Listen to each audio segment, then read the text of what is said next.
Hello बच्चों, कैसे हैं आप लोग। तो बच्चों आज हम आपके लिए लेकर के आए हैं पी ब्लॉक एलिमेंट का नया लेक्चर और इस लेक्चर में हम बात करने वाले हैं आज के टॉपिक ग्रुप 15 जिसमें इनकी रासायनिक अभिक्रियाओं के बारे में। तो हमने रासायनिक गुणधर्म पढ़ ली थे, ऑक्सीकरण अवस्था क्या होती है, किसकी कौन सी ऑक्सीकरण अवस्था स्थायी होती है, किसकी कौन सी ऑक्सीकरण अवस्था कम स्थायी होती है, ये सारी बातें हम पिछली क्लास में कर चुके थे। आज हमको जहां से स्टार्ट करना है वो है रासायनिक अभिक्रिया कि भैया वर्ग 15 के तत्वों की हाइड्रोजन के साथ अभिक्रिया कैसे होती है, ऑक्सीजन के साथ कैसे होती है, हाइड्रोजन के साथ कैसे होती है, धातु के साथ में कैसे होती है, ये सब बातें करने वाले। लेकिन उससे पहले मैं आपको करवाने वाला हूं कुछ एक दो छोटे मोटे क्वेश्चंस और फिर हम आएंगे उस टॉपिक पर। ये देखो एक क्वेश्चन आता है एग्जाम में,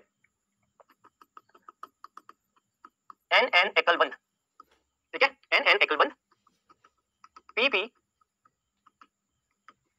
एकल बंध से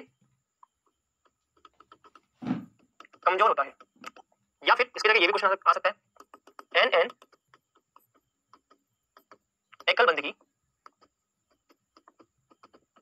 बंध वियोजन ऊर्जा पी एकल बंध की बंध वियोजन ऊर्जा से कम होती है। ठीक है, कारण बताइए, कारण लिखना हमको सर, ठीक है। तो हमें प्रश्न पूछा है कि भैया हमें प्रश्न में बोला है कि बंध ऊर्जा जो है वो एन एकल बंध की तुलना में पी एकल बंध की बंध ऊर्जा ज्यादा है, ये हमें प्रश्न में बोला गया। तो हमें प्रश्न में पूछा है कि ये बंध ऊर्जा एन एकल बंध की तुलना में पी एकल बंध की बंध ऊर्जा ज्यादा है, क्यों, कारण बताना। तो इसका कारण क्या, देखो कारण बहुत सिंपल है। नाइट्रोजन के पास यहाँ पे क्या होता है बेटा, लोन पेयर, दो आंखें बनी हुई है, फास्फोरस लोन पेयर आंखें बनी हुई है। अब होता क्या है, नाइट्रोजन पे दो लोन पेयर, फास्फोरस पे दो लोन पेयर।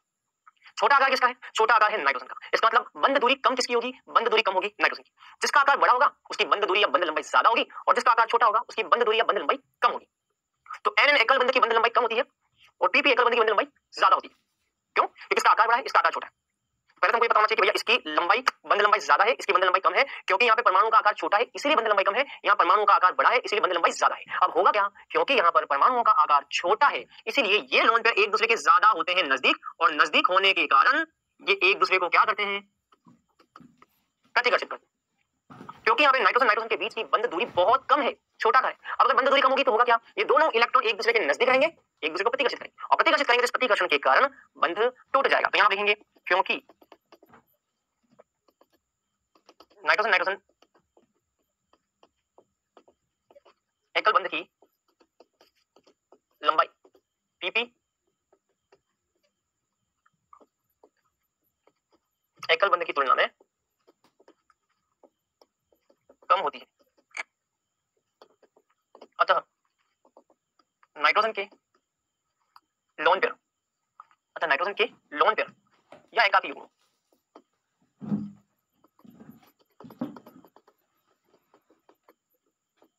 एक दूसरे को प्रतिकर्षित करते हैं एवं बंध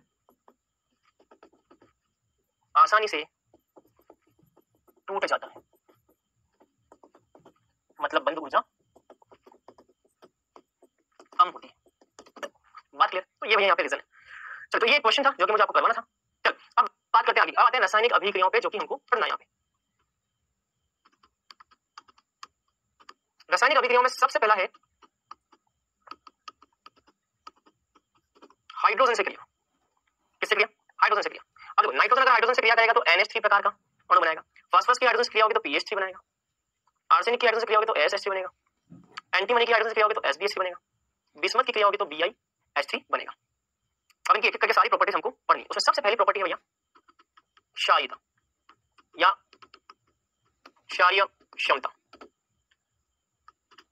एक बात ध्यान रखना भैया कि अमोनिया की क्षारीय क्षमता सबसे ज्यादा होती है, फिर BH3 की होती है, फिर SH3 की होती है, SbH3 की, BiH3 की। ये क्षारीय क्षमता का क्रम बढ़ाएंगे। ऐसा इसलिए होता है क्योंकि नाइट्रोजन का आकार क्या होता है, बहुत छोटा होता है, और नाइट्रोजन का आकार छोटा है तो इसके इलेक्ट्रॉन के बीच में प्रतिकर्षण क्या होगा, बहुत ज्यादा होगा। भाई अगर मान लो छोटा सा घर है, छोटे से घर में अगर दो व्यक्ति हैं, दोनों व्यक्ति ज्यादा लड़ाएंगे फाइटिंग करेंगे एक दूसरे के साथ में, क्यों, क्योंकि भाई रहने के लिए जगह ज्यादा चाहिए। अगर मान लो एक ही घर में 4-5 लोग हैं, या मान लो एक छोटा सा रूम है, एक छोटे से रूम में 4-5 लोग रह रहे हैं। अब 4-5 लोग रह रहे हैं लेकिन रूम तो छोटा है, 4-5 लोगों के रहने के लिए वो रूम सफिशिएंट नहीं है, तो 4-5 लोग क्या करेंगे, लड़ाई करेंगे, किसी ना किसी एक को बाहर निकाल करके फेंक देंगे, होगा। यहाँ पे वही नाइट्रोजन का आकार छोटा सा है तो भैया इलेक्ट्रॉन के बीच में क्या होगा, ज्यादा से ज्यादा प्रतिकर्षण होगा, और जैसे प्रतिकर्षण होगा आसानी से अपने लोन पेयर का एकाकी युग्म का क्या करेगा, दान करेगा। अब बिस्मथ के साथ में अच्छी बात क्या है, बिस्मथ का घर बड़ा है, आकार बड़ा है, उसके रूम का साइज जो बहुत बड़ा है। अब बिस्मथ क्या बोल रहा है, अच्छा आना, आ जाओ, 4 व्यक्ति आ जाओ, 5 व्यक्ति आ जाओ, 6 व्यक्ति आ जाओ। उसका कमरा घर इतना बड़ा है कि उस घर में रहने वाले व्यक्ति आपस में झगड़ाते नहीं है, इतनी सारी जगह है कि कोई कहीं भी आराम से फैल करके सो सकता है, मजे कर सकता है। लेकिन यहाँ पे उससे आकार छोटा, आकार छोटा, तो भैया इन दोनों के बीच में क्या लड़ाई होगी, ज्यादा से ज्यादा जगह घेरने की लड़ाई होगी, या इस लड़ाई के चलते क्या करेंगे, लोन पेयर का दान। तो कारण क्या हो जाएगा, नाइट्रोजन का आकार अत्यंत छोटा है, अतः इसमें उपस्थित इलेक्ट्रॉन युग्म के बीच प्रतिकर्षण अधिक होता है, जिससे यह आसानी से इलेक्ट्रॉन युग्म का दान करेगा, तथा सर्वाधिक क्षारीयता प्रदर्शित करेगा। ठीक है, तो सबसे ज्यादा क्षारीय कौन है, अमोनिया। अमोनिया की क्षारीयता सबसे ज्यादा होगी। ये तो हो गया क्षारीय क्षमता। अब आते हैं दूसरा बी, अपचायक गुणधर्म। अपचायक गुण का मतलब है दूसरों को अपचयित करने का गुण। अपचायक गुणधर्म का मतलब है दूसरों को अपचयित करने का गुण। अपचायक क्या करेगा, अपचायक, अपचयन करने वाला, जो दूसरों का अपचयन करता है। और दूसरों का अपचयन किस प्रकार से होगा, उनको हाइड्रोजन देकर के। अपचयन का मतलब है हाइड्रोजन का जुड़ना, और हाइड्रोजन देने का काम कौन करेगा, अपचायक। ये हाइड्रोजन आसानी से दान करने वाले लोग हैं। अब हाइड्रोजन का आसानी से दान कौन करेंगे, ये क्रम होगा भैया। हाइड्रोजन का आसानी से दान करने का जो क्रम होगा वो ये होगा, मतलब कि अपचायक क्षमता का क्रम हो जाएगा ये। क्यों, क्योंकि ये नाइट्रोजन हाइड्रोजन का बंध बहुत छोटा है, बंध ऊर्जा बहुत ज्यादा है, इसका बंध बहुत बड़ा है, लंबाई ज्यादा, बंध लंबाई ज्यादा, तो बंध आसानी से टूट जाएगा। और अगर इसका बंध आसानी से टूट गया तो ये आसानी से हाइड्रोजन का दान करेगा। तो हम यहाँ कारण लिखेंगे,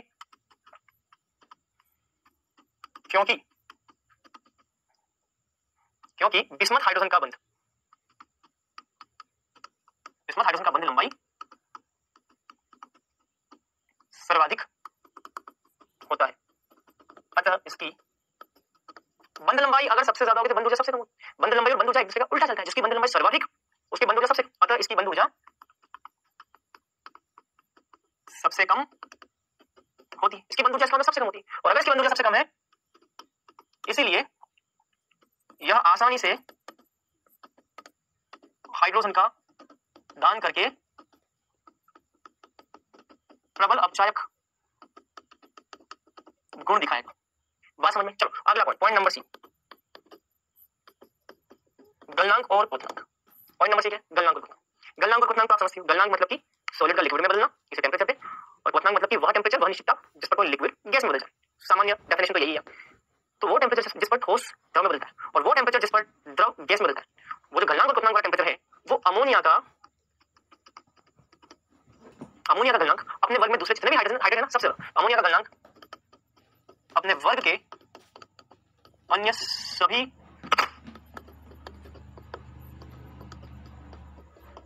हाइड्राइड की तुलना में, NH3 का गलनांक अपने वर्ग के अन्य सभी हाइड्राइड की तुलना में सर्वाधिक है। क्योंकि कोई बताएगा इसका कारण? कोई बताएगा अमोनिया का गलनांक अपने वर्ग में सबसे ज्यादा क्यों होता है, अपने वर्ग के जितने भी हाइड्रोजन सब में सबसे ज्यादा क्यों होता है? क्योंकि अमोनिया के अणु में, क्योंकि इसके अणुओं के मध्य क्या पाया जाता है, इसके अणुओं के मध्य H बंध, हाइड्रोजन बंध पाया जाता है, और यही कारण है कि इसका गलनांक सबसे ज्यादा है। बात समझ में? तो इसका क्रम क्या होता है, देखो इसका क्रम ये होता है, अमोनिया का भैया सबसे ज्यादा होगा, ठीक है, pH3 का कम, फिर ये बढ़ता है फास्फोरस के बाद आर्सेनिक, आर्सेनिक के बाद एंटीमनी, एंटीमनी के बाद बिस्मथ, ये होता है कम। इन सबसे एक काम करता हूं मैं इसको यहां से हटा करके यहां लिखो, सबसे ज्यादा होता है अमोनिया का। अब आप बोलोगे सर अमोनिया का गलनांक सबसे ज्यादा, ये तो समझ में आ गया क्योंकि इसमें H बंधे, लेकिन सर ये वाला क्रम हम कैसे समझेंगे? इसका कारण क्या है? फास्फोरस की तुलना में आर्सेनिक का हाइड्राइड ज्यादा गलनांक, इसकी तुलना में इसका गलनांक और ज्यादा है, इसकी तुलना में इसका गलनांक और ज्यादा है। इसको हम कैसे समझेंगे? ध्यान रखना बच्चों, जैसे जैसे अणुभार बढ़ता है, अणुभार बढ़ेगा, गलनांक क्वथनांक भी क्या होते हैं, बढ़ते हैं। ध्यान रखना भैया, गलनांक क्वथनांक जो है वो अंतर आणविक आकर्षण बल इसके समानुपाती होते हैं, और अंतर आणविक आकर्षण बल किसके समानुपाती है? अणुभार के। बात समझ में? सबसे ज्यादा अणुभार जो होता है वो बिस्मथ होता है, इसलिए इन सब की तुलना में जिसका अणुभार ज्यादा उसका गलनांक ज्यादा। लेकिन अमोनिया एक अपवाद है, और अमोनिया का गलनांक सबसे ज्यादा होने का कारण है उसका अणुभार नहीं, अणुभार तो सबसे कम है, लेकिन उसमें पाया जाता है H बंध पाया जाता है उसमें। एक क्वेश्चन भी आता है एग्जाम के अंदर, अमोनिया का क्वथनांक, एग्जाम में क्वेश्चन भी आता है, अमोनिया का क्वथनांक pH3 की तुलना में ज्यादा है, कारण बताना है। अमोनिया का क्वथनांक pH3 की तुलना में ज्यादा है, कारण बताना। चलो कारण क्या होगा? बहुत आसान कारण है, क्योंकि अमोनिया के अणु में क्या पाई जाती है? हाइड्रोजन बॉन्डिंग पाई जाती है। पाया जाता है, एच बंध। अमोनिया के अणु में एच बंध पाया जाता है, इसीलिए अमोनिया का क्वथनांक ज्यादा होता है। अमोनिया के अणु में क्या पाया जाता है, अमोनिया के अणु में एच बंध पाया जाता है तथा क्वथनांक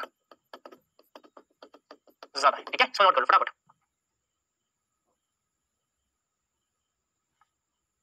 क्लियर? चलो अब बात करते हैं आगे की, गलनांक क्वथनांक हो गया। चलो बंध लंबाई की बात करते हैं, बंध दूरी या बंध लंबाई, बंध दूरी या बंध लंबाई। ठीक है, बंध दूरी या बंध लंबाई जो है वो सबसे कम होती है अमोनिया की, उससे ज्यादा पीएच3 की, उससे ज्यादा एसएच3 की, एसबीएच3 की और बीएच3 की। ये है भैया बंध लंबाई या बंध दूरी का क्रम। इसके बाद क्या आता है, बंध ऊर्जा, या जिसको आप बोलते हो बंध, कौन सा पॉइंट था देखता हूँ, गलनांक सी था, सी के बाद ये डी, डी के बाद ये एफ। बंध ऊर्जा या बंध वियोजन एंथैल्पी, बंध वियोजन एंथैल्पी। ठीक है, तो बंध वियोजन एंथैल्पी क्या भैया, बंध वियोजन एंथैल्पी जो है इसको हम बोलते हैं बॉन्ड एनर्जी। बॉन्ड एनर्जी जो है वो बॉन्ड लेंथ का क्या है, व्युत्क्रमणपति। बॉन्ड एनर्जी बॉन्ड लेंथ का व्युत्क्रमणपति, मतलब कि बॉन्ड लेंथ बढ़ रही है तो बॉन्ड एनर्जी का क्रम क्या होगा, जो क्रम बॉन्ड लेंथ का है उसका विपरीत क्रम हो जाएगा बॉन्ड एनर्जी का। NH3 की बॉन्ड एनर्जी सबसे ज्यादा, फिर BH3, फिर SH3, उससे कम SBH3, सबसे कम हो जाएगा BIH3। बंध ऊर्जा यहां पर बंध लंबाई बढ़ रही है, अगर बंध लंबाई बढ़ेगी तो बंध ऊर्जा घटेगी। क्लियर? तो ये क्रम है। तो ये थे भैया हाइड्राइड, हाइड्रोजन के साथ क्रिया, हाइड्रोजन के साथ क्रिया हो गई। अब आते हैं दूसरे पॉइंट पे, ऑक्सीजन के साथ क्रिया। ऑक्सीजन के साथ क्रिया, बात समझ में? चल अब मान लो वर्ग 15 के धातु को मैं E से प्रदर्शित करता हूं, तो इसके जो ऑक्साइड है वो कौन कौन से होंगे, E2O3 और E2O5। वर्ग 15 के ऑक्साइड जो है वो E2O3 और E2O5 है। इस टाइप के ऑक्साइड बनता है, जैसे कि मान लो नाइट्रोजन, नाइट्रोजन N2O3 N2O5 प्रकार के ऑक्साइड बनाएगा। फास्फोरस P2O3 P2O5 ये बनाएगा। आर्सेनिक S2O3 S2O5 ये बनाएगा। आर्सेनिक के बाद में क्या आता है, antimony Sb2O3 Sb2O5, bismuth Bi2O3 Bi2O5 ये बनाएगा। तो ये भैया ऑक्साइड है जो कि इस वर्ग के तत्व बनाते हैं। अच्छा अब ये क्वेश्चन के साथ है, एग्जाम में क्वेश्चन के साथ है, एग्जाम में इस प्रश्न कैसे आता है, वर्ग 15 के उच्च ऑक्सीकरण अंक वाले ऑक्साइड निम्न ऑक्सीकरण अंक वाले ऑक्साइड की तुलना में कम अम्लीय होते हैं। कारण क्या है बताना है। प्रश्न क्या, प्रश्न को समझो क्या लिखा है, वर्ग 15 के उच्च ऑक्सीकरण अंक वाले ऑक्साइड निम्न ऑक्सीकरण अंक वाले ऑक्साइड की तुलना में कम अम्लीय, मतलब कि एक तो है आपका E2O3, एक है आपका E2O5। यहाँ पे तत्व की ऑक्सीकरण अवस्था क्या E3 जो है, E3 यहाँ पे आ जाएगा +3, और यहाँ पे तत्व की ऑक्सीकरण अवस्था क्या E5, तो 5 यहाँ पे आ जाएगा +5। प्रश्न में बोला है कि इनकी जो अम्लीय क्षमता क्रम है, इनकी जो अम्लीय क्षमता क्रम है, इनकी अम्लीय क्षमता क्रम में निम्न ऑक्सीकरण अवस्था के ऑक्साइड की अम्लीय क्षमता कम होती है, उच्च ऑक्सीकरण अवस्था के ऑक्साइड की अम्लीय क्षमता ज्यादा होती है। प्रश्न में बोला गया, प्रश्न में बोला गया कि E2O5 की अम्लीय क्षमता ज्यादा है, E2O3 की अम्लीय क्षमता कम है, क्या कारण है। चलो इसका कारण, क्योंकि उच्च ऑक्सीकरण अवस्था +5 में तत्व द्वारा इलेक्ट्रॉन को अपनी ओर आकर्षित करने की क्षमता, क्योंकि उच्च ऑक्सीकरण अवस्था +5 में तत्व द्वारा इलेक्ट्रॉन को अपनी ओर आकर्षित करने की क्षमता, मत लिखो इसीलिए लिख लो, क्योंकि उच्च ऑक्सीकरण अवस्था तत्व द्वारा इलेक्ट्रॉन को ग्रहण करने की क्षमता, इलेक्ट्रॉन को ग्रहण करने की क्षमता, ग्रहण करने की क्षमता निम्न ऑक्सीकरण अवस्था की तुलना में अधिक होती है। अतः अम्लीय क्षमता में बढ़ोतरी, अम्लीय क्षमता अतः अम्लीय क्षमता ज्यादा होती है, सिंपल लिख लो, अतः अम्लीय क्षमता ज्यादा होती है। चलो मैं आपको समझाता हूं क्या है, मैं आपको समझाता हूं क्या, या देखो अम्ल कौन होते हैं, चलो ये बताओ, सबसे पहले मुझे लाइट के अंदर कमेंट करके बताओ अम्ल कौन है जो इलेक्ट्रॉन का ग्रहण करेंगे, जो इलेक्ट्रॉन को दान करेंगे। बताओ अम्ल कौन होते हैं जो इलेक्ट्रॉन को ग्रहण करेंगे, इलेक्ट्रॉन को दान करेंगे। कौन बच्चा बताएगा, ये पता चले अम्ल कौन है जो इलेक्ट्रॉन को ग्रहण करते हैं, इलेक्ट्रॉन को दान करते हैं। अम्ल वो है जो कि इलेक्ट्रॉन को क्या ग्रहण करते हैं। आप मुझे बताओ +3 वाला आसानी से ग्रहण करेगा या +5 वाला इलेक्ट्रॉन को आसानी से ग्रहण करेगा। भाई इलेक्ट्रॉन को ज्यादा आकर्षित कौन करेगा, जिस पर प्लस में आवेश ज्यादा है, जितना प्लस में आवेश ज्यादा होगा इलेक्ट्रॉन को ज्यादा अपनी तरफ आकर्षित करेगा, ज्यादा ग्रहण करेगा। तो बस अगर ज्यादा ग्रहण करेगा ज्यादा अम्लीय क्षमता, सिंपल। चलो ये हो गया ऑक्सीजन से क्रिया। अब आते हैं नंबर 3 हैलोजन से क्रिया। किससे क्रिया, हैलोजन से क्रिया। हैलोजन से क्रिया किस तरह से होती है आइए देखते हैं। तो किस प्रकार के हैलाइड बनाता है, ये EX3 और EX5 प्रकार के हैलाइड बनाता है। ये EX3 और EX5 प्रकार के हाइड्राइड बनाते हैं, जैसे कि उदाहरण नाइट्रोजन।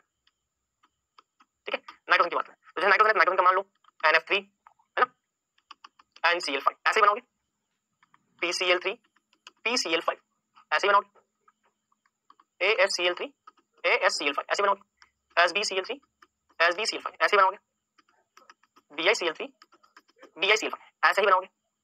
तो EX5 EX3 ये बनेगा। लेकिन लेकिन लेकिन रुक जाओ, ध्यान रखना बेटा, कभी भी NCl5 ये संभव नहीं, सारे संभव है लेकिन ये पेंटा हैलाइड संभव नहीं होता।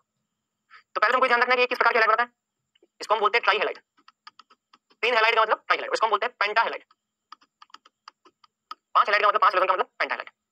ध्यान रखना, नाइट्रोजन अपने पेंटा हैलाइड का निर्माण कभी नहीं करता।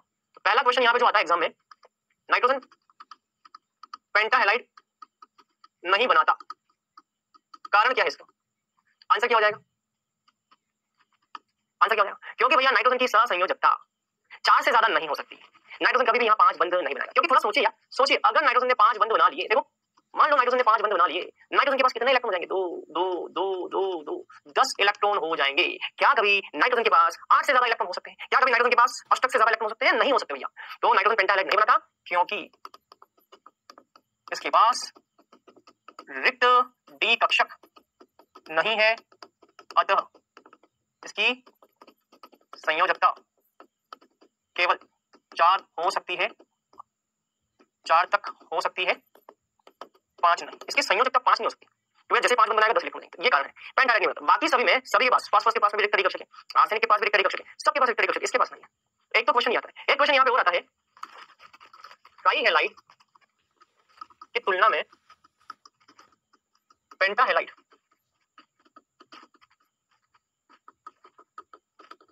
अधिक सहसंयोजी है। कारण बताना भैया, ट्राई हैलाइड की तुलना में पेंटा हैलाइड अधिक सहसंयोजी है, कारण? तो भैया EX3 इसकी तुलना में EX5 ये ज्यादा सहसंयोजी है, ये ज्यादा सहसंयोजी। तो इसका हमको क्या बताना है? कारण बताना है। क्या बताना है? कारण। अब देखो सीधी सी बात है, यहाँ पे आवेश कितना है? +3, यहाँ पे आवेश कितना है? +5। क्योंकि फजान के नियम से, फजान का नियम पढ़ा है ना, फजान के नियम से क्या? फजान के नियम से सहसंयोजी लक्षण किसके समानुपाती है? ध्रुवण क्षमता के समानुपाती है। और ध्रुवण क्षमता किसके समानुपाती है? धनायन के आवेश के। ध्रुवण क्षमता धनायन के आवेश के समानुपाती है। जिसका आवेश ज्यादा होगा उसकी ध्रुवण क्षमता ज्यादा होगी, जिसकी ध्रुवण क्षमता ज्यादा उसी का सहसंयोजी लक्षण ज्यादा। धनायन का आवेश जितना ज्यादा होगा उतना ध्रुवण क्षमता ज्यादा, उतना ही सहसंयोजी लक्षण भी ज्यादा। तो ये यहाँ पर कहानी है बच्चों, पूरी की पूरी। क्लियर? चल, ये हो गया हाइड्रोजन के साथ क्रिया। हाइड्रोजन से क्रिया हो गई। नंबर 4, धातुओं से क्रिया। नंबर 4 क्या? धातुओं से क्रिया। ठीक है, धातु से क्रिया में क्या होता है? देखो, जैसे मान लो कैल्शियम, कैल्शियम नाइट्रोजन के साथ क्रिया करेगा तो क्या बनाएगा? Ca3N2, कैल्शियम नाइट्रेट बनाएगा। कैल्शियम धातु फास्फोरस से क्रिया करेगी तो क्या बनाएगा? Ca3P2। ठीक है, Ca3P2 को मैं यहाँ 2 2 3 अच्छे ये छूट जाएगा, N2 तो 2 यहाँ आ गया, 3 आ गया। मतलब ये कैल्शियम नाइट्रेट, कैल्शियम फास्फाइड, धातुओं के साथ में नाइट्राइट फास्फाइड ये बनता है। इसके अलावा और क्या क्या? तो sodium arsenide Na3S, sodium arsenide बनता है। क्यों? क्योंकि सोडियम पे +1 आवेश है और आर्सेनिक पे यहाँ -3, तो ये वाला 3 जो है वो यहाँ आएगा और ये वाला 1 जो है वो यहाँ जाएगा। एक यहाँ आ गया, 3 यहाँ आ गया, तो Na3S हो गया। इस तरह से मान लो मैग्नीशियम Mg3Sb2, मैग्नीशियम एंटीमोनाइट। मैग्नीशियम पे कितना? ये 2 क्यों है? यहाँ पे 2 क्यों लिखा? क्योंकि मैग्नीशियम पे +2 और यहाँ पे 3 क्यों लिखा? क्योंकि -3। धातुओं के साथ क्रिया करके ये यौगिक बनाते हैं इस प्रकार के। यहाँ पे पूरी कहानी है, ये नोट करो फटाफट जल्दी से। ठीक है, चलो अब कुछ क्वेश्चंस देखते हैं, आ जाओ कुछ क्वेश्चंस देखेंगे। कुछ क्वेश्चंस देखते हैं, आ जाओ। चल ये देखो क्या लिखा, देखो ये तो भी नाइट्रोजन +5 ऑक्सीजन अवस्था दर्शाता है, लेकिन ये पेंटा हैलाइड नहीं बनाता। अभी थोड़ी देर पहले बताया था मैंने, पेंटा हैलाइड नहीं बनाता। याद करो मैंने भी बताया था, NCl5 नहीं बनाता। क्यों? क्योंकि रिक्त डी कक्षक का क्या है? क्योंकि रिक्त डी कक्षक का अभाव है। इसकी संयोजकता 4 से ज्यादा नहीं हो सकती, सहसंयोजकता 4 से ज्यादा नहीं हो सकती, क्योंकि 4 से ज्यादा 5 होगी तो मैंने बताया 10 इलेक्ट्रॉन है। इसका कारण तो आप जानते हो। चलो अगला नेक्स्ट क्वेश्चन, ये देखो पीएच क्वथनांक NH3 की अपेक्षा कम होता है। अरे ये भी आता है, NH3 का ज्यादा क्वथनांक क्यों है? बहुत ही आसान, H बंध के कारण। इसके कारण H बंध के कारण। फास्फोरस आर्सेनिक एंटीमनी बिस्मुथ के ट्राई हैलाइड से पेंटा हैलाइड अधिक सहसंयोजी क्यों होते हैं? पेंटा हैलाइड में सहसंयोजी लक्षण ज्यादा क्यों है? क्योंकि आपको बताया था सहसंयोजी लक्षण किसके समानुपाती है? ध्रुवण क्षमता के। और ध्रुवण क्षमता किसके समानुपाती है? धनायन पर आवेश के। ट्राई हैलाइड में धनायन पर कितना आवेश है? +3। पेंटा हैलाइड में धनायन पर कितना आवेश है? +5। धनायन पर जितना आवेश ज्यादा होगा उतनी सहसंयोजी लक्षण क्या होंगे? ज्यादा होंगे। आसान क्वेश्चन। चल अगला क्वेश्चन, वर्ग 15 के तत्वों के हाइड्रोजन में BiHC सबसे प्रबल अपचायक सबसे प्रबल अपचायक क्यों है? क्या बताया था? क्योंकि बंध लंबाई जो है, बंध लंबाई BI की सर्वाधिक है, अतः बिस्मथ हाइड्रोजन का बंध आसानी से टूट जाता है, जिस कारण इसमें सबसे ज्यादा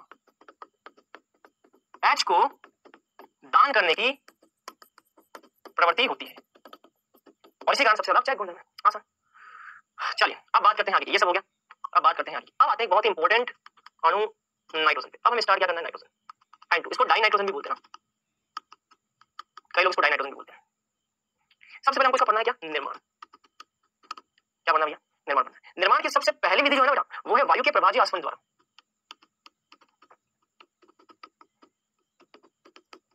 वायु के प्रभाजी आसवन द्वारा होता क्या है भैया, सबसे पहले वायुमंडल की जो वायु है, उस वायु को सबसे पहले क्या करते हैं, द्रवित करते हैं। सबसे पहले इस प्रोसेस में क्या करते हैं, वायु का किया जाता है द्रवण। वायु का किया जाता है क्या, द्रवण। द्रवण करोगे तो वायु किसमें बदलेगी, द्रव के अंदर। मतलब कि वातावरण की वायु के अंदर जितने भी गैसें हैं, nitrogen, oxygen, carbon dioxide, helium, argon, neon, उन सब का द्रवण करके उसको बदल दिया किसमें, द्रव। मतलब कि इस वायु की जो द्रव है उसमें ऑक्सीजन भी होगी, N2 भी होगी, और भी कई बहुत सारी गैसें होंगी। इन गैसों का हम करते हैं भैया क्या, प्रभाजी आसवन। क्या कहते हैं इसका, प्रभाजी आसवन। प्रभाजी आसवन कब करते हैं, जब भी दो गैसों या मिश्रण के दो अवयवों के बीच, जब भी मिश्रण के दो अवयवों के बीच 25 केल्विन से कम टेंपरेचर का डिफरेंस हो क्वथनांकों में। जब भी मिश्रण के दो घटकों में क्वथनांकों का अंतर 25 केल्विन से कम हो, जब भी 25 केल्विन से कम अंतर, देखो ये 90 केल्विन है, ये 77 के लगभग केल्विन है। इसका क्वथनांक होता है 77.2, इसका क्वथनांक है 90 केल्विन। दोनों के बीच में 25 केल्विन से ज्यादा का अंतर नहीं, 25 केल्विन से कम का तेरा का अंतर। देखो जब भी अंतर 25 केल्विन से कम का हो तो हम करते हैं प्रभाजी आसवन। जैसे प्रभाजी आसवन करोगे ना तो आपका टेंपरेचर सबसे पहले आपको क्या प्राप्त होगा, 77.2। दोनों में से कौन सा टेंपरेचर पहले आएगा, गर्म करने में, ये पहले आएगा। जैसे आपको 77.2 टेंपरेचर प्राप्त होगा, आप किसको अलग कर लेंगे, आप नाइट्रोजन को अलग कर लेंगे, नाइट्रोजन अलग कर लेंगे, अलग कर लिया। इस प्रकार से हम वायु का द्रवण करके उसको द्रव बदलेंगे, उसका हम करेंगे प्रभाजी आसवन। जैसे आप वायु का प्रभाजी आसवन करोगे ना, जिसका टेंपरेचर कम होता क्या है, आसवन का मतलब क्या होता है आपको, आसवन का मतलब एक बीकर के अंदर आपने द्रव लिया, द्रव को आपने उसके क्वथनांक बिंदु तक आपको गर्म कर दिया, उससे ऊपर के टेंपरेचर पे आप जाते हो। तो आप जैसे वायु, आप जैसे किसी द्रव को गर्म करोगे, जैसे उसका क्वथनांक वाला बिंदु आएगा, जैसे मान लो पानी, पानी का अगर मैं आसवन करूंगा तो 100 डिग्री सेल्सियस पे पानी उबल करके वाष्प में बदल जाएगा और वाष्प को संघनित करके फिर से आप किसमें प्राप्त कर सकते हो, द्रव में प्राप्त कर सकते हो। ये होता है आसवन। यहाँ पे क्या हो रहा है, यहाँ पे वायु का हम क्या कर रहे हैं, आसवन। कौन सा, प्रभाजी आसवन। जैसे आप वायु को गर्म करना स्टार्ट करोगे, टेंपरेचर 40 केल्विन होगा, फिर 50 केल्विन, फिर 60 केल्विन, फिर 70, जैसे 77.2 केल्विन टेंपरेचर प्राप्त होगा, नाइट्रोजन गैस उबल करके, नाइट्रोजन की द्रव जो है उबल करके चली जाएगी वाष्प में प्रभाजी आसवन के द्वारा, और हमको संघनित अवस्था में हम उसको प्राप्त करके अलग कर लेंगे 77.2 पे। 77.2 पे ही हम नाइट्रोजन को अलग कर लेंगे, तो वायुमंडल का जो मिश्रण है उससे वायु का जो मिश्रण उससे अलग हो जाएगी। इस तरह से हम नाइट्रोजन को प्राप्त कर सकते हैं। ये एक मेथड है। दूसरा मेथड यहाँ पे है, दूसरा मेथड है अमोनियम क्लोराइड। अमोनियम क्लोराइड की अभिक्रिया सोडियम नाइट्राइड के साथ करके गर्म करें। देखो अमोनियम क्लोराइड, दूसरी अभिक्रिया है NH4Cl, इसकी अभिक्रिया हम करवाएं सोडियम नाइट्राइड के साथ। इन दोनों को हम आपस में क्रिया करके क्या करना है, गर्म करना। गर्म करके हम इनके आपस में क्रिया करें। जैसे इनके आपस में क्रिया करोगे तो आपको पता है कि सोडियम जो है उसको क्लोरीन बहुत ज्यादा पसंद है। ये है आपका अमोनियम क्लोराइड और ये है आपका सोडियम नाइट्रेट। आपको ये बात अच्छे से पता है कि सोडियम जो इसको क्लोरीन बहुत ज्यादा पसंद है। जब भी दोनों क्रिया होगी तो सोडियम क्या करेगा, तुरंत लपक करके क्लोरीन के साथ रिएक्शन करेगा। सोडियम तो मिल जाएगा क्लोरीन के साथ, NaCl बन जाएगा, प्लस दूसरा बनेगा NH4NO2, तो दूसरा यहाँ पे आ जाएगा NH4NO2। और आप यहाँ पे गर्म कर रहे हो तो गर्म करने पर क्या होता है, गर्म करने पर क्या लग जाती है भैया, लू लग जाती है। रेगिस्तानी एरिया में जाओगे, गर्म प्रदेशों में जाओगे, गर्मी के दिनों में बाहर घूमोगे फिरोगे तो त्वचा झुलस जाएगी, डिहाइड्रेशन हो जाएगा। तो यहाँ पर भी क्या होता है, यहाँ पर भी इस पदार्थ का हो जाता है डिहाइड्रेशन। गर्म करने पर इसको लू लग जाती है। जैसे इसमें से पानी निकालोगे क्या रह जाएगा, N2 निकलेगा। पानी के कितने निकलेंगे, पानी के दो, तो ये दोनों पानी के निकल जाएंगे। इस तरह से हमको क्या प्राप्त होती है, हमको नाइट्रोजन प्राप्त होती है। क्या प्राप्त होती है, नाइट्रोजन। ये दूसरा मेथड, सेकंड मेथड। चलो थर्ड मेथड है, तीसरा मेथड है अमोनियम डाइक्रोमेट। अमोनियम डाइक्रोमेट को गर्म करके,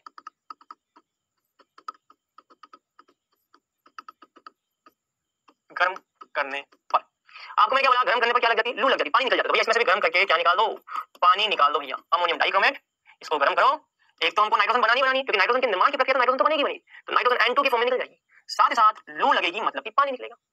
कितना हाइड्रोजन है, 4 × 2 8 हाइड्रोजन है यहाँ पे, 4 × 2 8 हाइड्रोजन बनेगा। प्लस दूसरा क्या बनेगा, Cr2O3 Cr2O3 बन जाएगा। इस तरह से हम किसका निर्माण कर सकते हैं, नाइट्रोजन का हम निर्माण कर सकते हैं। ध्यान रखना, अमोनियम डाइक्रोमेट को गर्म करोगे तो गर्म करने पर पानी निकल जाएगा।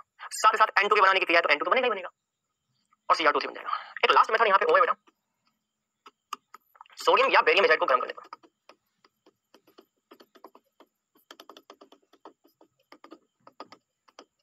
सोडियम या बेरियम एजाइड को गर्म करिए। अब देखो सोडियम या बेरियम एजाइड, सोडियम एजाइड होता है ये NN3, सोडियम एजाइड बोलते हैं, और एक होता है बेरियम एजाइड।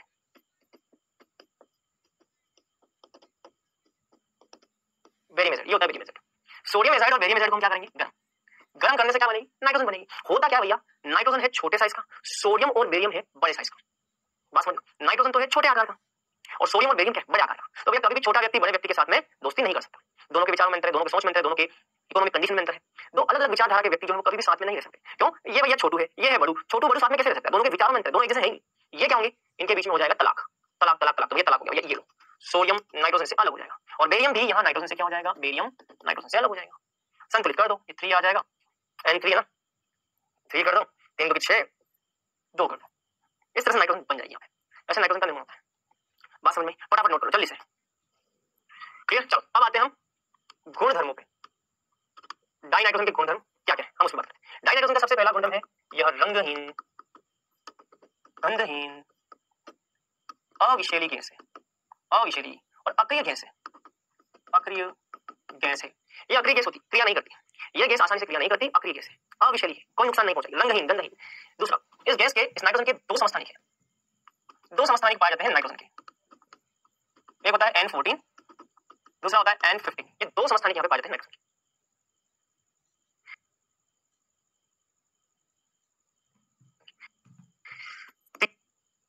तीसरा पॉइंट, यह कमरे के ताप पर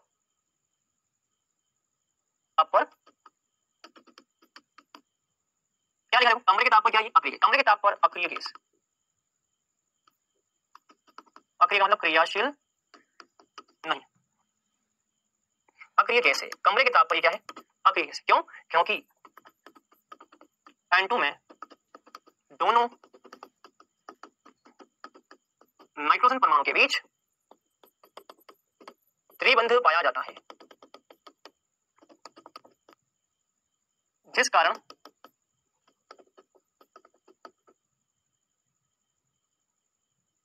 इसकी बंध ऊर्जा काफी उच्च होती है। अतः यह क्रिया नहीं करता। आपको ये बात अच्छे से पता है कि नाइट्रोजन के अंदर दोनों के बीच में त्रिबंध है। त्रिबंध है, त्रिबंध बहुत ज्यादा बंध ऊर्जा है, क्रिया नहीं करेगा, आसानी से क्रिया नहीं करता। अतः इसे क्रिया कराने के लिए उच्च ताप, कमरे के ताप पर तो क्रिया नहीं करेगा, कमरे के ताप पर क्रिया नहीं करेगा, अतः इसको क्रिया कराने के लिए उच्च ताप की जरूरत होती है। उच्च ताप की जरूरत होती है इसको क्रिया करने की। जैसे कि फर्स्ट, धातु से क्रिया, धातु से या किसी से भी क्रिया, मान लो लिथियम, लिथियम की मान लो नाइट्रोजन से क्रिया करवानी है तो कमरे के ताप पर नहीं करेगा, ये उच्च ताप पर करेगा। संतुलित करना है, कर दो 3 और इसको मुझे वैसे लिखना पड़ेगा। चलो ये हो गया संतुलित, ये हो गया संतुलित, यहाँ आ जाएगा 6 इस तरह से। इसको भी मुझे हटाना होगा, 3 को भी हटाना होगा क्योंकि N2 आ गया, ये 6 बस ठीक है। सोडियम के साथ करवानी है या मैग्नीशियम के साथ करें तो मैग्नीशियम प्लस N2, उच्च ताप किस पर? उच्च ताप। ये हो जाएगा Mg3N2, उच्च ताप Mg3N2, तो N2 है, N2 आ गया 3, तो यहाँ पे 3, ये हो गया बैलेंस Mg3N2। भैया उच्च ताप पर धातु के साथ क्रिया करता है। इसी प्रकार ठीक है, उच्च ताप पर धातु के साथ क्रिया करता है, मतलब कि नंबर 4 हो गया। नंबर 4 के बाद नंबर 5 H2 से क्रिया। तो नाइट्रोजन गैस जो है वो हाइड्रोजन गैस के साथ क्रिया करके अमोनिया गैस का निर्माण करती है। बैलेंस करना है तो 3 कर दो। और इस अभिक्रिया के दौरान उष्मा का उत्सर्जन होता है। इस अभिक्रिया के दौरान उष्मा का उत्सर्जन होता है। इस प्रक्रिया को हम बोलते हैं हेबर विधि। सुना है ना बेटा? हेबर विधि। उत्प्रेरक क्या है? आयरन। और यहाँ पे मॉलिब्डेनम भी होता है, इसका काम करता है वर्धक। वर्धक क्या होता है ये मैंने आपको बताया था। उत्प्रेरक की क्रियाशीलता को बढ़ाने वाले पदार्थ क्या होते हैं? वर्धक होते हैं। इस विधि को क्या बोलते हैं? हेबर विधि द्वारा अमोनिया का निर्माण। यह हेबर विधि बेटा क्या है? हेबर विधि। तो हेबर विधि द्वारा अमोनिया का निर्माण जब भी बोला जाए इसको बोलते हैं हेबर विधि।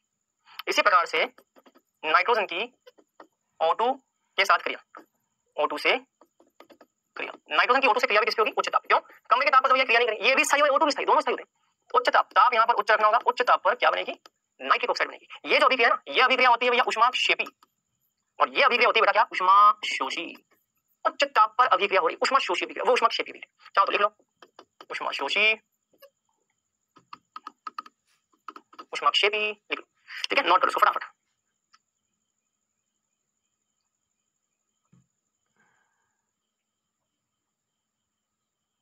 ठीक है, तो ये है पूरा का पूरा नाइट्रोजन। अच्छा, नाइट्रोजन कंप्लीट। नाइट्रोजन के यूजेस पढ़ने, बताता हूँ नाइट्रोजन के यूजेस क्या होते हैं।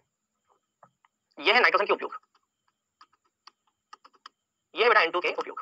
डाई नाइट्रोजन का उपयोग मुख्यतः अमोनिया, अभी मैंने अमोनिया बनाया था हेबर विधि द्वारा, अभी मैंने हेबर विधि द्वारा अमोनिया बनाया था। नाइट्रोजन युक्त अन्य औद्योगिक रसायन कैल्शियम साइनामाइड। कैल्शियम साइनामाइड ये होता है calcium plus carbon plus nitrogen CaCN2। Calcium cyanamide जहां अक्रिय वातावरण की आवश्यकता होती है वहां भी इसका उपयोग होता है। नाइट्रोजन का उपयोग हम वहां पर भी करते हैं जहां पे अक्रिय वातावरण की जरूरत होती है। अक्रिय वातावरण क्यों? क्योंकि नाइट्रोजन खुद अक्रिय है, कमरे के ताप पर क्रिया नहीं करती। इसका जहां पर भी अक्रिय वातावरण उत्पन्न करना हो, जरूरत हो, वहां पर नाइट्रोजन का इस्तेमाल करते हैं। जैसे लोहा और स्टील उद्योग अभिक्रियाशील रसायनों के लिए अक्रिय तनुकारी द्रव नाइट्रोजन का उपयोग जैविक पदार्थों, खाद्य सामग्री आदि के प्रशीतक और क्रायोसर्जरी। प्रशीतक का मतलब समझते हो बेटा? प्रशीतक का मतलब होता है बहुत ही लो टेम्परेचर पे जब चीजों को सुरक्षित रखना होता है, जरूरत होती है, तो उसको बोलते हैं प्रशीतक। जैसे मान लो आपने देखा होगा मछलियां जो होती हैं, मछलियों और जितने भी चिकन मटन वाली चीजें होती है उनको प्रिजर्व रखते हैं लो टेम्परेचर, क्योंकि प्रोटीन जल्दी से हाई टेम्परेचर पे बिगड़ता है, इसलिए उसको बहुत ज्यादा लो टेम्परेचर प्रशीतक क्रायोसर्जरी बोलते हैं उसको, उसमें इसका उपयोग होता है। तो ये भैया नाइट्रोजन के उपयोग। चलो कुछ क्वेश्चन करते देखो। ये क्वेश्चन देखो, सोडियम एजाइड के तापीय अपघटन की अभिक्रिया लिखी। आपको बताया है सोडियम एजाइड। सोडियम एजाइड क्या होता है भैया? दोनों का आकार अलग अलग है, तलाक हो जाएगा, अलग अलग हो जाएंगे। सोडियम प्लस नाइट्रोजन संतुलित करना तो कर दो, टूट जाएगा। चलो N2 कमरे के ताप पर क्यों कम क्रियाशील है? क्योंकि बंध ऊर्जा अत्यधिक है। बंध ऊर्जा क्यों अत्यधिक है? क्योंकि N2 में दोनों परमाणु के बीच क्या पाया जाता है? त्रिबंध। त्रिबंध के कारण। क्लियर? चलिए अब आते हैं भैया हम अगले टॉपिक पर। अगला टॉपिक हमारा क्या है? अगला टॉपिक है अमोनिया। अगला क्या है भैया? अमोनिया। अगला टॉपिक है बेटा अमोनिया। ठीक है, अमोनिया की संरचना देखना चाहते हो? चलो अमोनिया की संरचना देख लेते हैं। वैसे तो आप सभी को पता है अमोनिया की संरचना होती है नाइट्रोजन पे एक लोन पे होता है, यहाँ हाइड्रोजन हाइड्रोजन हाइड्रोजन। संरचना को हम बोलते हैं त्रिकोणीय पिरामिडल संरचना। ये त्रिकोणीय पिरामिडल संरचना है। और आपको ये बात भी पता है कि यहाँ पे लोन पे क्या करता है? लोन पे इस बंध युग्म को प्रतिकर्षित करता है ना। ये इलेक्ट्रॉन यहाँ के जो दो इलेक्ट्रॉन है इनको क्या करेंगे? प्रतिकर्षित। ये इलेक्ट्रॉन यहाँ से भी दो इलेक्ट्रॉन को क्या करेंगे? प्रतिकर्षित। ये इलेक्ट्रॉन यहाँ से भी जो दो इलेक्ट्रॉन को क्या करेंगे? प्रतिकर्षित। लोन पे क्या करता है? बंध युग्म को क्या करता है? प्रतिकर्षित। प्रतिकर्षण करता है। और प्रतिकर्षण करेगा तो ये जो कोण है ये 109 डिग्री से घट करके लगभग कितना हो जाएगा? लगभग 160 डिग्री 5 सेकंड के आसपास कुछ हो जाएगा। तो ध्यान रखना यहाँ पर अमोनिया की आकृति किसी त्रिकोणीय पिरामिड, उसका बंध कोण है 109 डिग्री नहीं। क्यों? क्योंकि इसके संकरण के बाद तो 1 सिग्मा 2 सिग्मा और 3 सिग्मा। 3 सिग्मा और एक लोन पेयर। जब भी 3 सिग्मा प्लस एक लोन पेयर त्रिविम संख्या 4 हो तो संकरण क्या होता है? sp3।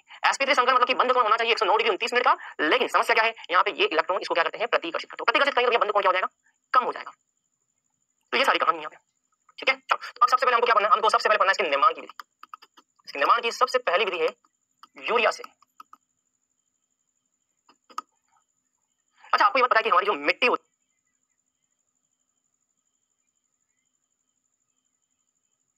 है, हमारे जो पेड़ पौधे जिस मिट्टी के अंदर उगते हैं या जो हमारी धरती पे मिट्टी है उस मिट्टी के अंदर यूरिया एक मुख्य कंपोनेंट के रूप में पाया जाता है। यूरिया हमारी पृथ्वी पर उपस्थित है, हम भी यूरिन पास करते हैं, कहीं ना कहीं पृथ्वी में यूरिया बनती होगी, जानवर द्वारा यूरिन पास होता है यूरिया के रूप में। तो यूरिया हमारी पृथ्वी पर उपस्थित है, वही यूरिया जो है ये है यूरिया। उसी यूरिया का पृथ्वी पर जल अपघटन, जल का योग कर दिया जाता है। जैसे इसका जल का योग करोगे तो पहले ये यूरिया खुद बदल जाएगी अमोनियम कार्बोनेट में।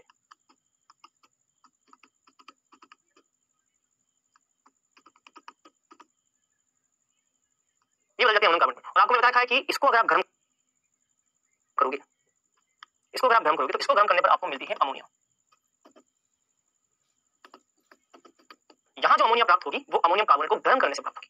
तो यूरिया का सबसे पहले क्या होता है? जल के साथ योग होता है, जल जाकर के यूरिया से जुड़ेगा, अमोनियम कार्बोनेट बनाएगा। और ये अमोनियम कार्बोनेट अगर गर्म करोगे, गर्म करने पर क्या होता है? लू लग जाती है, इसमें से पानी के अणु निकल जाएंगे बाहर। हाइड्रोजन कितने यहाँ पर देख लो, 4 2 की 8, यहाँ पे 4 कर दो तो 4 ये हो गए, 4 2 6, कितना आ रहा है देख लेते हैं। हाइड्रोजन 4 2 की 6, 4 2 की 8 हाइड्रोजन हो गए, नहीं सॉरी माफ करना, हाइड्रोजन तो 8 पहले से है, हम 4 पे लगाए हो गए। तो देखो हाइड्रोजन तो 8 हो गए, 2 3 6 6 और 2 8, हाइड्रोजन 8 हो गए। ऑक्सीजन कितने? 2 1 3, तो यहाँ पे ऑक्सीजन 3, बस संतुलित। ये बन गया आपका अमोनिया। तो यूरिया की जल से क्रिया करा करके अमोनियम कार्बोनेट बनाता हूं और इसको आप गर्म करोगे तो अमोनिया बन जाएगी। ठीक है, चलिए तो इसको आप नोट करना चाहते हैं, नोट करो फटाफट जल्दी से। ठीक है, चलिए दूसरा मेथड यहाँ पे क्या है? दूसरा मेथड क्या आई बात करते हैं, अमोनियम लवण, क्लोराइड तथा सल्फेट। अमोनियम लवण, क्लोराइड तथा सल्फेट की क्रिया क्षार से करवाने पर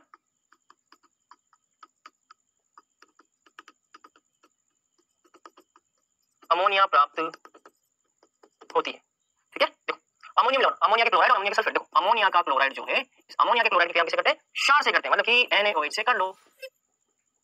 ठीक है, तो आपको क्या बोला? सोडियम को क्लोरीन बहुत ज्यादा पसंद है, जैसे सोडियम को क्लोरीन की क्रिया करा दो, NaCl बना दो, प्लस इस NH4 की क्रिया OH से करा दो, ये बन गया NH4OH। ये जो NH4OH है ना अमोनियम हाइड्रोक्साइड, ये अमोनियम हाइड्रोक्साइड का मतलब है ammonia in water. Ammonium hydroxide आगे जाकर के और कुछ नहीं अमोनिया प्लस वाटर कहलाता है, मतलब कि ये बन गया आपका अमोनिया। अमोनियम हाइड्रोक्साइड मतलब कि अमोनिया का निर्माण करने वाला। क्योंकि अमोनियम हाइड्रोक्साइड कुछ और नहीं, अमोनिया को पानी में घोलना ही कहलाता है। अमोनिया गैस लो, उसको पानी में घोल दो, उसी को बोलते हैं अमोनियम हाइड्रोक्साइड। अमोनियम हाइड्रोक्साइड कुछ और नहीं होता बेटा। अमोनियम हाइड्रोक्साइड का मतलब है अमोनिया को पानी में घोल दो, अमोनिया ली उसको पानी में घोल दो, उसको बोलते हैं अमोनियम हाइड्रोक्साइड। तो ये अमोनियम हाइड्रोक्साइड, अमोनिया को पानी में घोल दो, अमोनिया को पानी में घोल, अमोनियम हाइड्रोक्साइड बन जाएगी, सिंपल। और अभी क्या देखो, अमोनियम के लॉन में अमोनियम क्लोराइड हो गया। अब अमोनियम लॉन में अमोनियम के सल्फेट, चलो सल्फेट की क्या कहते हैं, ये लो अमोनियम का सल्फेट, ये है आपका अमोनियम सल्फेट। अमोनियम सल्फेट की क्रिया करवाते हैं क्षार के साथ, किसी भी क्षार NaOH के साथ करवा दो, कैल्शियम हाइड्रोक्साइड के साथ करवा दो, किसी का भी करवा दो, तो होगा क्या, कैल्शियम जाकर के सल्फेट से क्रिया करेगा, कैल्शियम सल्फेट बनेगा, बनेगा कैल्शियम सल्फेट। और ये NH4 जाकर के OH से क्रिया करेगा तो NH4OH बनेगा। कितने NH4 है, NH4 यहाँ पे 2 है, यहाँ पर OH 2 है, तो 2 NH4OH ये बन जाएगा। और NH4OH का मतलब मैंने आपको क्या बताया, NH4OH कुछ और नहीं, अमोनिया का जल में मिश्रण है। ये भी दो, ये भी दो, सिंपल। इस तरह से हम किसका निर्माण करते हैं, अमोनिया का निर्माण करते हैं। ये हो गई अभी क्रिया, ये अमोनिया के निर्माण की क्रिया, अमोनिया के निर्माण की क्रिया, अमोनिया के निर्माण की क्रिया यूरिया से बना सकते हो, अमोनियम के लवणों के साथ से क्रिया बना सकते हो। और एक बेहतरीन मेथड जो भी हमने पढ़ा थोड़े पहले, हैबर विधि द्वारा, हैबर विधि द्वारा भी अमोनिया का निर्माण कर सकते हो। हैबर विधि द्वारा भी हम अमोनिया का निर्माण कर सकते हैं। हैबर विधि क्या थी, नाइट्रोजन की हाइड्रोजन के साथ क्रिया करवा दो, क्या बनता है, अमोनिया बनता है और एनर्जी बाहर निकलती है, ऊष्मा का उत्सर्जन हो रहा है, मतलब कि ये एक ऊष्माक्षेपी प्रक्रिया है, ऊष्माक्षेपी प्रक्रिया। हैबर विधि द्वारा भी हम अमोनिया का निर्माण कर सकते हैं। अब एग्जाम में क्वेश्चन क्या आता है इन सब पे वो देख लेते हैं। देखो एग्जाम में क्वेश्चन आता है, हैबर विधि द्वारा अमोनिया के निर्माण की बेस्ट कंडीशन क्या है, या फिर आपको पूछा जाएगा अमोनिया की लब्धि को, अमोनिया की लब्धि को हैबर विधि द्वारा कैसे बढ़ाया जा सकता है। क्या भैया, अमोनिया की लब्धि को हैबर विधि द्वारा कैसे बढ़ाया जाता है, क्या कंडीशन हो जिससे कि हैबर विधि से अमोनिया का उत्पादन बढ़ जाएगा। हैबर विधि से हम अमोनिया का उत्पादन किस तरीके से बढ़ा सकते हैं, किस तरीके से बढ़ा सकते हैं, इसका आंसर बहुत सिंपल सा है, आंसर बहुत सिंपल सा। देखो इस अभिक्रिया में ऊष्मा का क्या हो रहा है, उत्सर्जन हो रहा है। लकड़ियों को जलाते हो, ऊष्मा बाहर निकलती है, गर्मी महसूस होती है, सर्दियों के दिनों में लकड़ियां जलती हैं तो ऊष्मा का उत्सर्जन होता है, ऊष्माक्षेपी अभिक्रिया है, ऊष्मा का उत्सर्जन होगा तो गर्मी महसूस होगी, मतलब कि तापमान बढ़ जाएगा। इसका मतलब यदि यहाँ पे ऊष्मा का उत्सर्जन हो रहा है तो तापमान में क्या होगी, अपने आप बढ़ोतरी होगी, तापमान में अपने आप बढ़ोतरी होगी। इस अभिक्रिया के दौरान अपने आप ऊष्मा निकलेगी, तापमान में अपने आप बढ़ोतरी होगी, मतलब कि आपको अपनी मर्जी से तापमान को ज्यादा रखने की जरूरत नहीं है। क्यों, क्योंकि क्रिया खुद ही यहाँ पर ऊष्मा का उत्सर्जन कर रही है। जब क्रिया खुद ऊष्मा का उत्सर्जन कर रही है, क्रिया खुद तापमान को बढ़ाने का काम कर रही है, तो आप तापमान को ज्यादा मत रखना, क्योंकि क्रिया को जरूरत नहीं है तापमान बढ़ाने की, उसमें तो पहले से तापमान ज्यादा हो रहा है। तो कम तापमान पर, कम ताप पर करोगे अभिक्रिया को तो भैया लब्धि बढ़ जाएगी। क्यों, क्योंकि अभिक्रिया खुद ही तापमान को बढ़ाने का काम कर रही है, आपको जरूरत नहीं है। एक तो हो गया कम ताप पर। अच्छा यहाँ पर एक क्वेश्चन आता है कि भैया उत्प्रेरक कौन कौन से, आयरन उत्प्रेरक है मोलिब्डेनम, ठीक है। कई बार आयरन के साथ में K2O तथा Al2O3 ये भी उत्प्रेरक की तरह कार्य करते हैं, ये भी करते हैं, ठीक है।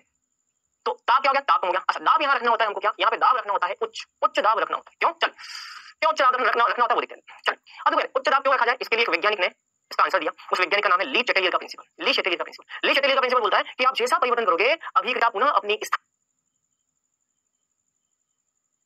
स्थायी अवस्था में आने के लिए, साम्य अवस्था में आने के लिए उसका विपरीत कार्य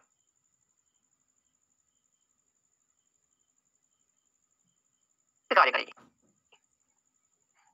फिर से रिपीट करो, मान लो कोई अभिक्रिया ऐसी है जो कि साम्य अवस्था में, मतलब स्थिर है, उसकी जिंदगी में उसको कुछ नहीं चाहिए, वो अपनी जिंदगी में मौज मस्ती कर रही है, लेकिन आपने मान लो टेंपरेचर को बढ़ा दिया या मान लो आपने दाब को बढ़ा दिया, तो अभिक्रिया क्या सोचेगी, अरे मैं तो खुश हूं, मजे कर रहा हूं, मेरा टेंपरेचर क्यों बढ़ाया जा रहा है, मेरा प्रेशर क्यों बढ़ाया जा रहा है, नहीं मैं प्रेशर को कम करने का ट्राई करूंगा। ली चटेलियर ने बोला आप जैसा चेंज करोगे रिएक्शन वापस से साम्य में आने के लिए उसका उल्टा करेगी, विपरीत कार्य करेगी। जैसे कि सुनना, अगर आपने दाब को रख दिया उच्च, आपने अगर दाब को उच्च रख दिया तो मैंने आपसे क्या बात बोली, ली चटेलियर ने बोला कि आप जैसा काम करोगे ना अभिक्रिया उसका अपोजिट कार्य करेगी, उसका विरोध करेगी। आपने अगर दाब को कर दिया उच्च तो दाब उच्च करोगे तो अभिक्रिया दाब को क्या करेगी, विपरीत दिशा में ले जाएगी, दाब को कम करेगी, उसका विरोध करेगी। आप जैसा काम करोगे ना अभिक्रिया उसका विरोध करेगी। आप दाब को उच्च करोगे अभिक्रिया दाब को कम करेगी। तो आपने किया दाब को क्या उच्च, अब अभिक्रिया क्या करेगी, दाब को निम्न। चलो दाब निम्न कहां होगा, इधर देखो दाब निम्न कहां होता है, इधर देखो यहाँ पे एक अणु है, यहाँ पे 3 अणु। क्रियाकारकों में कुल अणु कितने हैं, 4। उत्पाद में कुल अणु कितने हैं, 2। आदर्श के समीकरण के हिसाब से दाब जो है वो मोल की संख्या के समानुपाती होता है। मैंने बोला कि अगर आप दाब को उच्च करोगे तो अभिक्रिया दाब को कम करेगी, और दाब कम कहां पर होगा, जहां पर मोल की संख्या कम होगी। यहां पर 4 मोल है, यहां पर 2 मोल है, मोलों की संख्या कहां पर कम है, वहां पर कम है, तो अभिक्रिया कहां जाएगी, कम मोलों की तरफ जाएगी। आपने दाब को उच्च किया तो अभिक्रिया दाब को कम करेगी। दाब कम कहां पर होगा, जहां पर मोलों की संख्या कम होगी। मोलों की संख्या कम कहां हो रही है, उत्पाद की तरफ। इसका मतलब उत्पाद को बढ़ाना है तो मोलों की संख्या कम करनी पड़ेगी, मतलब कि ये बिल्कुल सही लिखा है। अगर आप दाब को उच्च करोगे तो अभिक्रिया दाब को कम करने का प्रयास करेगी, और दाब कम कहां पर होगा, जहां पर मोलों की संख्या कम होगी, उत्पाद की ओर। इस प्रकार से उत्पाद बढ़ जाएगा। तो ये भैया इसका आंसर है, लब्धि बढ़ाने का तरीका। चलो हैबर विधि का मैं आपको डायग्राम बताता हूं, ये देखो हैबर विधि का ये रहा डायग्राम, ये हैबर विधि का डायग्राम है। हमें हैबर विधि में किसकी क्रिया करनी, नाइट्रोजन और हाइड्रोजन। नाइट्रोजन हाइड्रोजन दोनों यहां से प्रवेश करेंगे, यहाँ से नाइट्रोजन प्रवेश की दोनों प्रवेश करेंगे संपीड़क। ये है आपका उच्च दाब। मैं दाब उच्च रखो 20 मेगा पास्कल 20 इंटू 10 की घात 6 पास्कल, इतना सारा उच्च दाब। यहाँ से ये यहाँ जाएगी, यहाँ से ये नीचे की ओर उत्प्रेरक से मिलेगी। उत्प्रेरक क्या करेंगे, उत्प्रेरक की उपस्थिति में नाइट्रोजन हाइड्रोजन से जुड़ेगी और किसका निर्माण होगा, अमोनिया का निर्माण होगा। ये अमोनिया गैस यहाँ जाकर के द्रव अवस्था में प्राप्त होगी, फिर से हम इसका आसवन करेंगे, फिर हमको पंप द्वारा यहाँ पे प्राप्त होगी उत्प्रेरक की उपस्थिति में, यहाँ पे फिर रिएक्शन करके यहाँ पे जाएगी। मतलब कहने वाला इस तरह से यहाँ पे हमको क्या प्राप्त होती है, द्रव अमोनिया। समझ में? तो ये इसका पूरा चित्र है, ध्यान रखना। तो ये हो गया भैया अमोनिया का निर्माण। ठीक है, चलो तो इसमें कुछ लिखना नोट करो फटाफट जल्दी से। क्लियर? चलो अब आते हैं इसके गुणधर्मों पे, अमोनिया के गुणधर्म। तो सबसे पहला, यह तीखी गंध वाली रंगहीन गैस है, तीखी गंध वाली रंगहीन गैस है। ठीक है, दूसरा, इसके अणुओं में H बंधु पाया जाता है, जिस कारण इसके गलनांक क्वथनांक उच्च होते हैं। गलनांक क्वथनांक इसके क्या होते हैं, उच्च होते हैं। ठीक है, नंबर 4, अमोनिया का जलीय विलयन क्षारीय प्रकृति का होता है।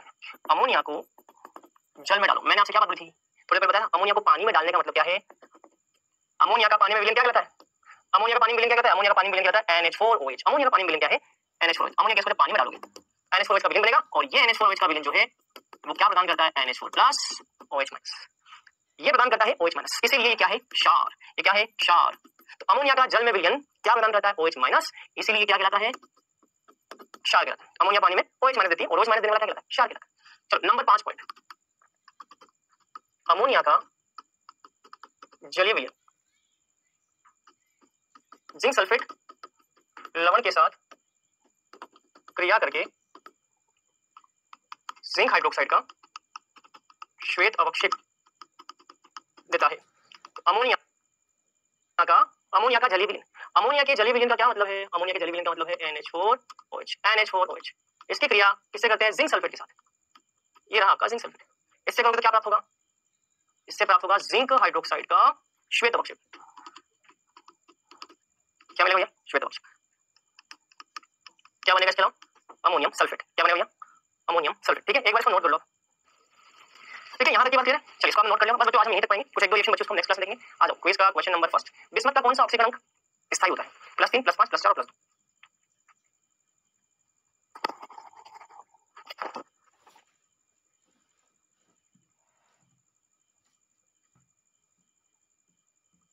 चलिए दूसरे क्वेश्चन पे, नाइट्रोजन कौन कौन सी ऑक्सीकरण अवस्था दिखाता है।